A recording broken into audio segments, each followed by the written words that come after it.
नमस्कार दोस्तों, स्वागत है आपका एचआर ताजा खबर हिंदी न्यूज पर। आज दिनांक 23 अक्टूबर सन 2025 दिन गुरुवार। सबसे पहले हरियाणा की तमाम छोटी व बड़ी खबरों की सुर्खियों पर एक नजर डालते हैं, उसके बाद जानेंगे सभी खबरों को विस्तार से। चलो दोस्तों शुरू करते हैं। सबसे पहले सरकारी नौकरी अपडेट। आरआरबी एनटीपीसी ने 5810 पदों पर निकाली भर्तियां, आवेदन हुए शुरू। ग्रेजुएट कर सकते हैं अप्लाई, जानेंगे पूरी खबर विस्तार से। इस दिवाली 6 लाख करोड़ रुपए की रिकॉर्ड बिक्री, चाइनीज उत्पादों में गिरावट, स्वदेशी की गूंज। यह अब तक देश के व्यापार इतिहास का सबसे बड़ा त्योहारी कारोबार है। इसमें 5.40 लाख करोड़ रुपए का वास्तु व्यापार और 65,000 करोड़ रुपए का सेवा व्यापार शामिल है। 87% लोगों ने भारतीय वस्तुओं को विदेशी वस्तुओं के मुकाबले प्राथमिकता दी है। इस दिवाली चीनी उत्पादों की मांग में तेजी से गिरावट देखने को मिली, जानेंगे पूरी खबर विस्तार से। दिल्ली पुलिस में 7,565 पदों पर भर्तियां।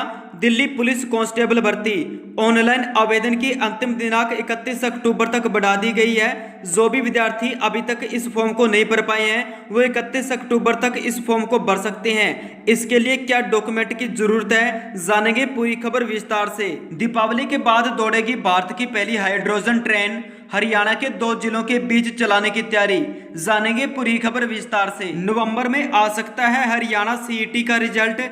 एचएससी ने कैटेगरी करेक्शन का 24 अक्टूबर तक का दिया मौका, जानेंगे पूरी खबर विस्तार से। हरियाणा के Olympic gold medalist Neeraj Chopra territorial army में लेफ्टिनेंट कर्नल बन चुके हैं। बुधवार को दिल्ली में अलंकरण समारोह में रक्षा मंत्री राजनाथ सिंह और थल सेना प्रमुख जनरल उपवेंद्र द्विवेदी ने उन्हें उपाधि दी। इस दौरान उनकी माता सरोज देवी और उनके पिता भी वहां पर शामिल थे, जानेंगे पूरी खबर विस्तार से।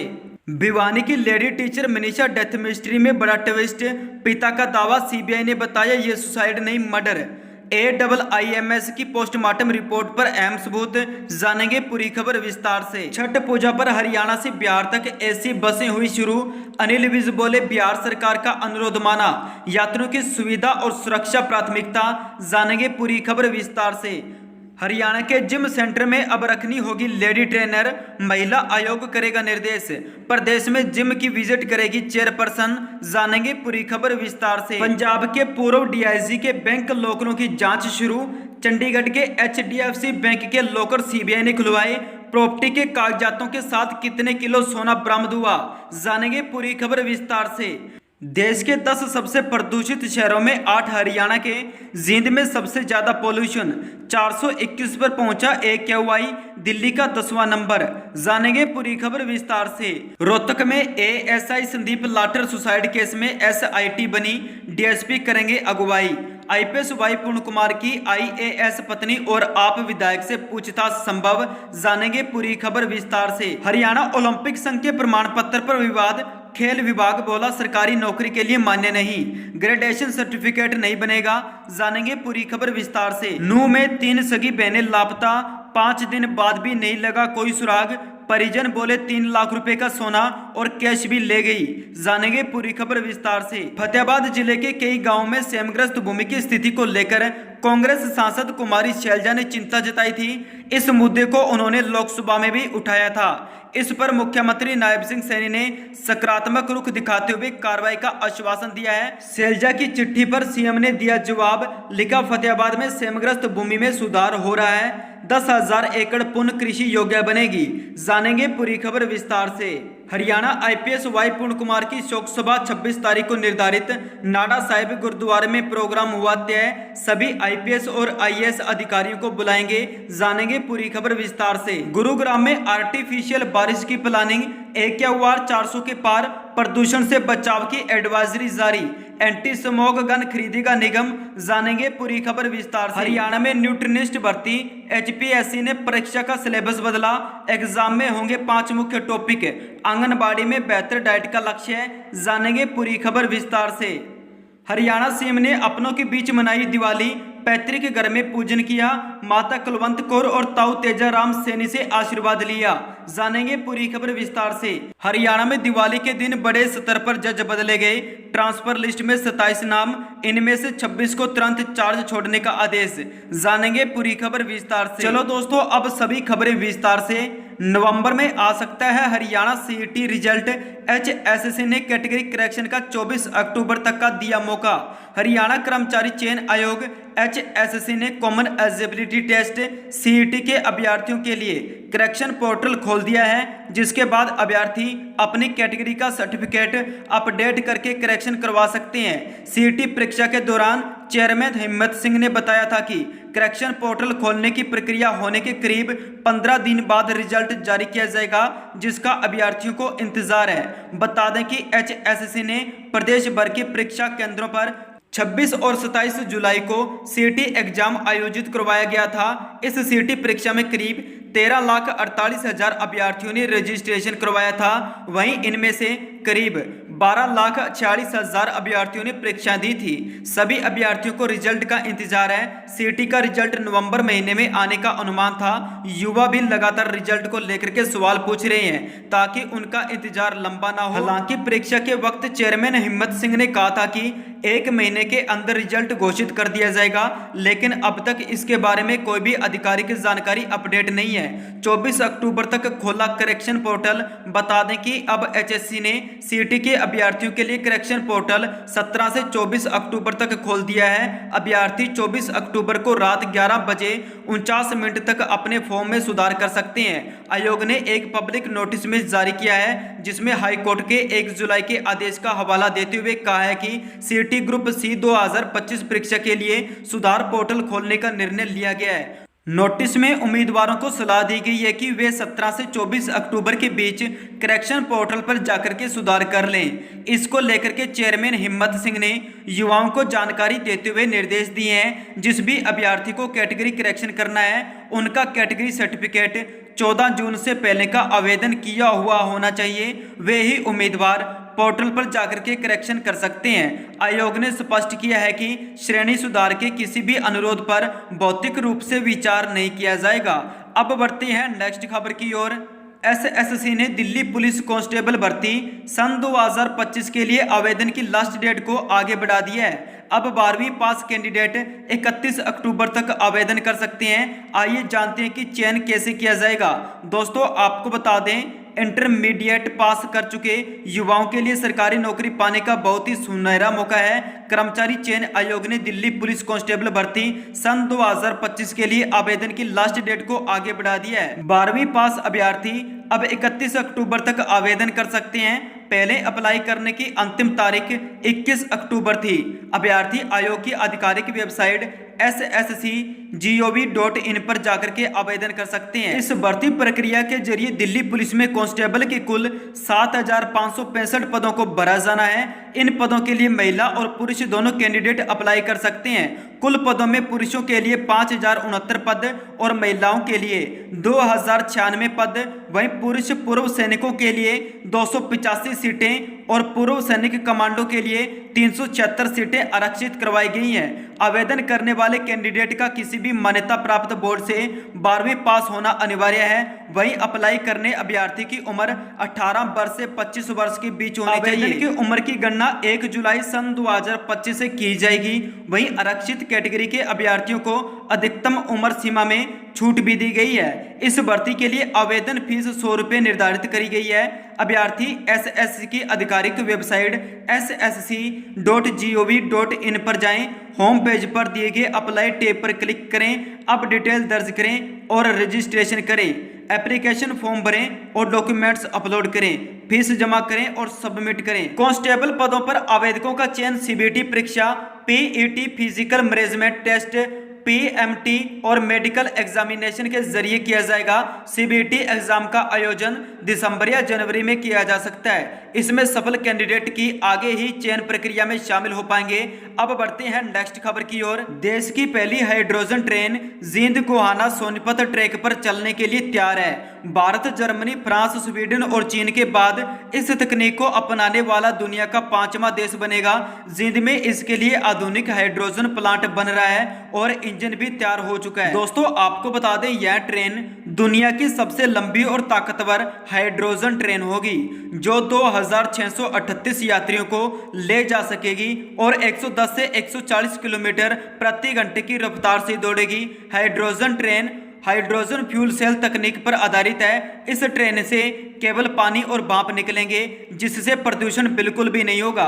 दोस्तों आपको बता दें, रेल मंत्री ने साझा किया ये वीडियो। रेल मंत्री अश्विनी वैष्णव ने अपने एक्स हैंडल पर देश की पहली हाइड्रोजन ट्रेन का वीडियो साझा किया है, जिसमें इसके डिजाइन और खूबियों को दिखाया गया है। उन्होंने बताया कि रेलवे जल्द ही इस ट्रेन को पटरियों पर उतारने की योजना बना रहा है। यह परियोजना पर्यावरण के अनुकूल और टिकाऊ परिवहन के क्षेत्र में भारत के लिए एक ऐतिहासिक उपलब्धि होगी।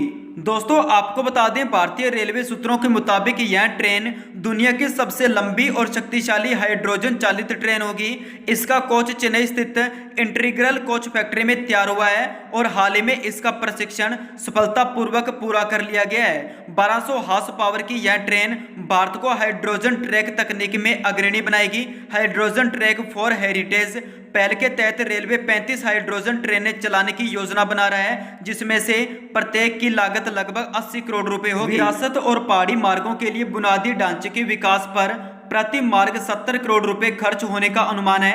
पायलट प्रोजेक्ट के तहत एक diesel electric multiple unit rank को हाइड्रोजन ईंधन में अपग्रेड करने की योजना है। जींद बनेगा हाइड्रोजन उत्पादन का केंद्र। इस ट्रेन को ईंधन देने के लिए जींद में 1 मेगावाट पॉलीमर इलेक्ट्रोलाइट मेल्बर्न प्लांट का निर्माण किया जा रहा है। यह प्लांट रोजाना करीब 430 किलो हाइड्रोजन का उत्पादन करेगा। जिंद स्टेशन पर 3000 किलो हाइड्रोजन भंडारण की क्षमता होगी, जिसमें कंप्रेसर और प्री कूलर इंटीग्रेशन वाले 2 डिस्पेंसर लगाए जाएंगे। इससे ट्रेन को तेज और सुरक्षित तरीके से ईंधन भरने की सुविधा मिलेगी। हाई स्पीड और पर्यावरण अनुकूलन तकनीक 90 किलोमीटर लंबे जिंद गुवाहाटी सोनीपत ट्रैक पर यह ट्रेन 110 से 140 किलोमीटर प्रति घंटे की रफ्तार से दौड़ेगी। 8 कोच वाली यह ट्रेन हाइड्रोजन फ्यूल सेल तकनीक पर आधारित होगी, जो संचालन के दौरान केवल पानी और भाप उत्सर्जित करेगी। डीजल ट्रेनों के विपरीत इसमें कार्बन उत्सर्जन शून्य होगा, जिससे पर्यावरण स्वच्छ रहेगा। यह तकनीक मौजूदा रेल संसाधनों के साथ भी आसानी से काम कर सकती है और पारंपरिक डीजल ट्रेनों का एक टिकाऊ विकल्प साबित होगी। अब बढ़ते हैं नेक्स्ट खबर की ओर। हरियाणा में न्यूट्रिनिस्ट भर्ती, एचपीएससी ने परीक्षा सिलेबस बदला। एग्जाम में होंगे 5 मुख्य टॉपिक। आंगनबाड़ी में बेहतर डाइट का लक्ष्य है। हरियाणा के महिला एवं बाल विकास विभाग में न्यूट्रिनिस्ट के पद के लिए एचपीएससी ने भर्ती आयोजित करेगा, जिसके लिए एचपीएससी ने एग्जाम सिलेबस में बदलाव किया है। एग्जाम सिलेबस में बदलाव के साथ ही एचपीएससी ने बताया कि 5 टॉपिक पर परीक्षाएं होंगी। आपको बता दें, महिला एवं बाल विकास विभाग में न्यूट्रिनिस्ट पोस्ट के लिए 6 जुलाई 2024 को आवेदन मांगे गए थे, जिसमें 30 जुलाई सन 2024 को आवेदन करने की अंतिम डेट थी।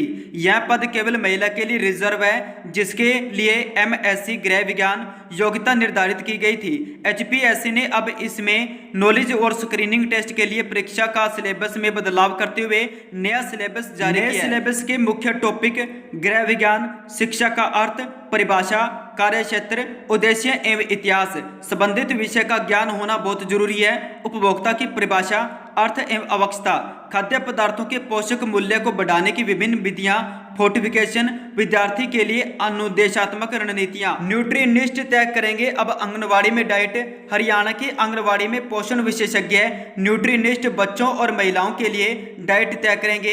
इस पहल का उद्देश्य बच्चों और गर्भवती स्तनपान कराने वाली महिलाओं के पोषण स्तर पर सुधार करना है। इसमें अत्यधिक नमक, चीनी और तेल के सेवन से बचने पर जोर दिया जाएगा और आंगनवाड़ी में ही स्थानीय और सस्ते खाद्य पदार्थों का उपयोग करके पौष्टिक आहार दिया जाएगा।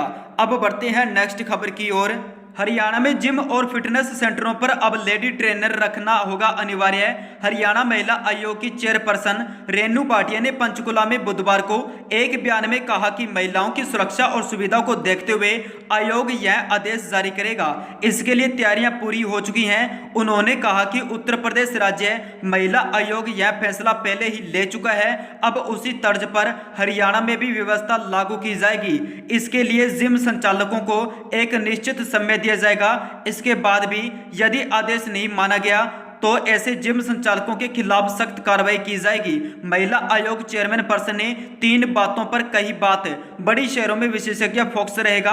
रेणु भाटिया ने कहा कि महिलाओं की सुरक्षा को लेकर के आयोग लगातार काम कर रहा है। महिलाओं की सुरक्षा को ध्यान में रखते हुए आयोग ने सभी जिम संचालकों को महिला जिम ट्रेनर रखने के लिए निर्देश देने का फैसला लिया है। हरियाणा के गुरुग्राम, फरीदाबाद, पंचकुला जैसे बड़े शहरों में ज्यादातर महिलाएं जिम जाती हैं। वहां के जिम संचालकों पर विशेष फोकस किया जाएगा। महिला आयोग की चेयरपर्सन ने कहा कि वह खुद भी जल्द ही प्रदेश की अलग अलग शहरों की जिमों में जाकर के निरीक्षण करेंगी। उन्होंने बताया कि जिम में महिला ट्रेनर रखने का फैसला यूपी महिला आयोग से इंस्पायर होकर लिया गया है, जो कि महिला सुरक्षा की दृष्टि से बेहद जरूरी है। रेणु भाटिया ने बताया कि आयोग के पास कैब ड्राइवरों द्वारा छेड़छाड़ की शिकायतें भी आती हैं, जिसका समाधान निकालने के लिए अब आयोग जरूरतमंद महिलाओं को कार ड्राइविंग सिखाएगा।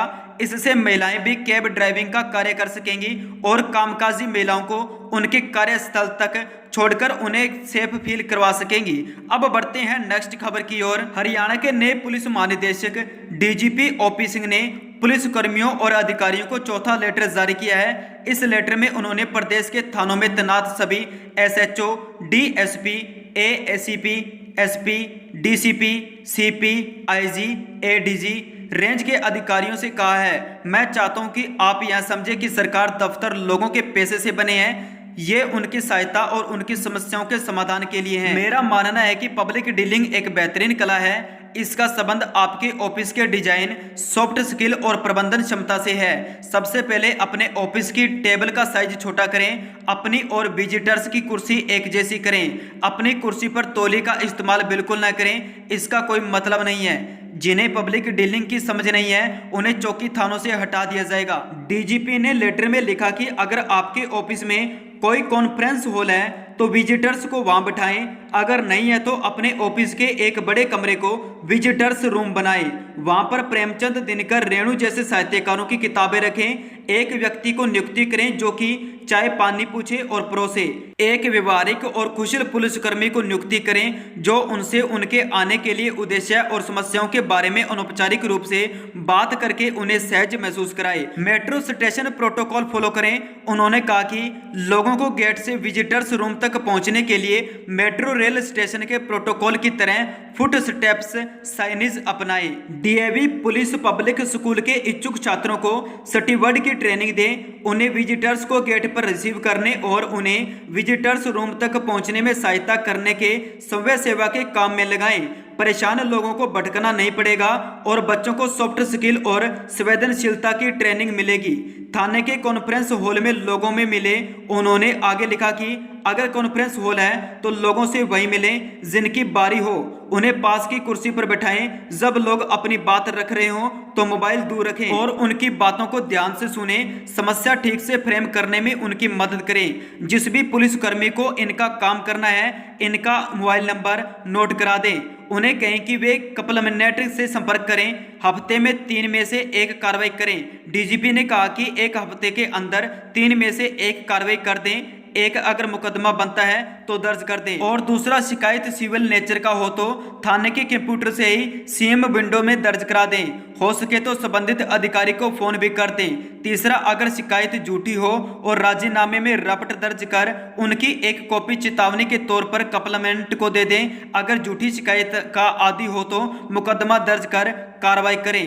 हर हाल में बहसबाजी से बचें। ऐसा न करने वाले पुलिसकर्मियों की पेशी लें। डीजीपी ने कहा कि जो पुलिसकर्मी ऐसा ना करें उनकी पेशी लें। डीजीपी ने कहा कि जो भी पुलिसकर्मी ऐसा ना करें उनकी पेशी लें, कारण जानें और उन्हें प्रेरित प्रशिक्षित करें। अगर ढिलाई दिखे तो चेतावनी दें और अगर पब्लिक डीलिंग की समझ नहीं है तो उन्हें थाना चौकी से दूर हटा करके कोई और काम दे दें।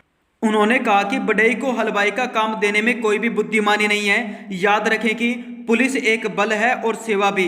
आप एक तार हैं जिसमें बिजली का करंट दौड़ रहा है। लोगों को आपसे कनेक्शन चाहिए, रोशनी चाहिए। झटका बेशक दें लेकिन उसे दें जो लोगों का खून चूसता हो, आम लोगों को परेशान न करें। दोस्तों, आज की तमाम सभी बड़ी खबरों में इतना ही। हम मिलते हैं आपको किसी नेक्स्ट अपडेट के साथ। देश और दुनिया की तमाम सभी खबरों को जानने के लिए जुड़े रहे हमारे चैनल के साथ।